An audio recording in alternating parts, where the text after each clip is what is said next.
The world feels quieter today. A certain groove, a warmth, has faded from the air. We gather to remember Michael Eugene Archer, D'Angelo, a giant whose music was more than sound. It was a spiritual experience.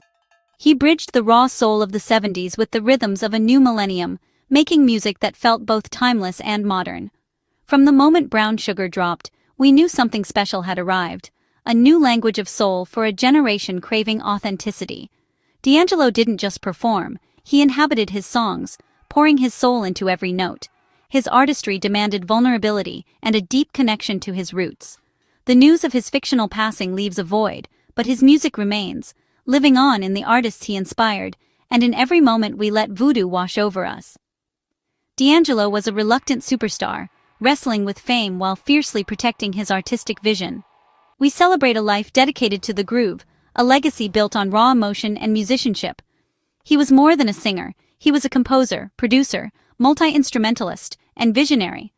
The keeper of the funk, the high priest of neo-soul, his work challenged, comforted, and moved us. His music was a sacred offering, a testament to the power of music to heal and connect. As we reflect on his journey, we're reminded, legends never truly die. Their spirit lives on in the art they leave behind. D'Angelo's flame will burn for generations to come. To understand D'Angelo, you must understand Richmond, Virginia, the humidity, the church, the music. Michael Archer grew up in the Pentecostal church, the son and grandson of preachers. Gospel was his first music school, teaching him rhythm, harmony, and the power to move souls. By age 3, he was picking out melodies on the piano, absorbing and dissecting every sound around him. He listened to the Clark sisters, Marvin Gaye, James Brown, Parliament Funkadelic, and Prince, melding sacred and secular into his DNA. The church taught him more than music. It taught him call and response, the interplay between preacher and congregation, a dynamic present in all his work. His music became a dialogue, a communal experience between artist and listener. This gospel grounding gave his music a weight and depth few could match. It wasn't just about love or heartbreak, it was about salvation, temptation, and the search for the divine in the everyday. Even in his most sensual songs, there was reverence, a sense of something sacred. D'Angelo took the raw power of the Black church and translated it for a new generation. He made soul music that was deeply personal and universally resonant. His Virginia roots were the bedrock of his creativity. The 90s saw hip-hop dominate and R&B become polished, but something new was brewing. Neo-soul emerged, organic, soulful, and deeply musical. At its heart was D'Angelo, alongside Erykah Badu, Maxwell, and Lauryn Hill. D'Angelo wasn't just part of neo-soul, he was one of its architects, craving the warmth of live instruments and the imperfection of human touch. His sound paid homage to Stevie Wonder, Al Green, and Sly Stone, but filtered through a modern, hip-hop lens. He blended J Dilla's grooves, gospel harmonies, and raw funk into something new. His songs felt like live jam sessions, loose, improvisational, and alive. This organic quality was a breath of fresh air, reminding listeners of the power of real musicians playing together. D'Angelo never fully embraced the neo-soul label. To him, it was simply soul music, a continuation of tradition. But the label stuck, because he and his peers tapped into a collective yearning for authenticity. They made music for mind, body, and soul. D'Angelo became the reluctant king of this new movement. His sound was timeless, innovative, and deeply influential. He spoke volumes through his music. In 1995, the world tasted D'Angelo's magic with Brown Sugar. The title track's smooth groove and clever wordplay became an instant classic. The album was a slow burn, soulful, jazzy, and cool, mature beyond its years. D'Angelo wrote, produced, and played most instruments, revealing his multi-instrumental genius. Hits like Lady and Cruisin' lit up the radio, but deep cuts showed his true depth. Brown Sugar was a commercial and critical triumph, earning comparisons to Marvin Gaye and Smokey Robinson. More importantly, it laid the groundwork for the neo-soul movement, proving there was a hunger for organic, instrument-driven soul. Its influence was immediate and profound, changing the landscape of Black music. Listening today, it's as fresh as ever, a timeless record and the sweet beginning of a legend's journey. Brown Sugar was a promise of what was to come. D'Angelo had arrived, bringing soul back with him. After Brown Sugar, D'Angelo didn't chase radio hits, he took his time. He retreated to Electric Lady Studios, assembling a collective of innovators, the Soulquarians. Questlove, Jay Dilla, Pino Palladino, James Poyser, and Erykah Badu joined him in marathon jam sessions. It was a musical think tank, a laboratory for new sounds and fearless experimentation.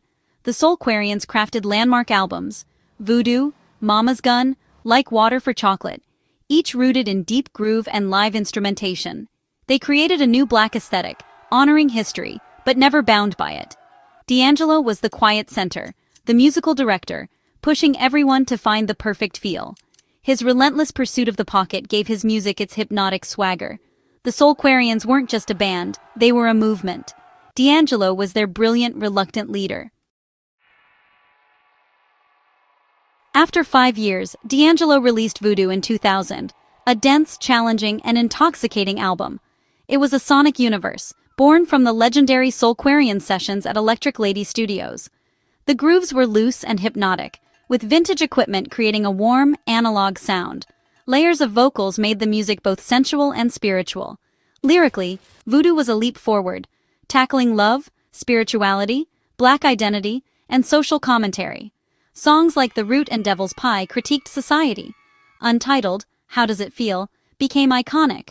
Voodoo redefined soul music, influencing a generation across genres. Its true impact is measured in its enduring legacy. Each listen reveals new layers. Voodoo is a testament to artistic integrity and vision. It's widely regarded as one of the greatest albums of all time. D'Angelo's masterpiece continues to inspire. It is simply Voodoo.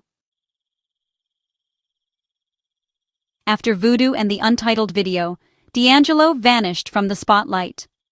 Rumors swirled as the silence stretched from years to over a decade. His absence only grew his legend. His 2 albums became sacred texts for a new generation. Artists like Frank Ocean, Miguel, and Kendrick Lamar cited him as a major influence. Behind the scenes, D'Angelo wrestled with fame, objectification, and expectation, but quietly worked on new music. He played small, secret shows, reconnecting with the stage and testing new material. In 2012, he broke the silence with a European tour. His voice powerful, his presence magnetic, his new music fiery and political. Backed by the vanguard, D'Angelo's comeback was electrifying. The world watched as the king returned to his throne. The long winter was over. The stage was set for his 3rd act. His return was as powerful and unexpected as his disappearance. D'Angelo's legend only grew. In December 2014, D'Angelo dropped Black Messiah, 14 years after Voodoo. The album arrived as America reeled from Ferguson and the rise of Black Lives Matter. D'Angelo felt an urgency to provide a soundtrack for resistance. Black Messiah was dense, political, and sonically adventurous, raw, fiery, and filled with hope. Songs like The Charade and 1,000 Deaths confronted police brutality and systemic racism. It was protest music in the tradition of Sly Stone and Marvin Gaye. This wasn't a comeback for old fans. It was a bold, uncompromising work of art. The grooves were jagged and urgent, the tone more serious and world-weary. The album was met with universal acclaim, winning the Grammy for Best R&B Album. Black Messiah was a cultural event, a reminder of the artist's role in times of upheaval. D'Angelo returned not as a pop star, but as a prophet and a voice for a generation. His prophecy was fulfilled. D'Angelo's legacy is the evolution of soul in the modern era. He bridged the golden age of soul and funk with the digital age of hip-hop and R&B. His influence is felt in artists like Kendrick Lamar, Frank Ocean, and Anderson .Paak. He gave permission to be complex, vulnerable, and to prioritize art over commerce. His albums are textbooks for musicians worldwide. His story is a lesson in the pressures of fame and the power of artistic self-preservation. His triumphant return showed it's possible to walk away, heal, and come back stronger. Though we speak of him in the past tense, his music ensures he is eternally present. D'Angelo gave the world a gift, a body of work that will inspire for generations. His voodoo will work its magic forever.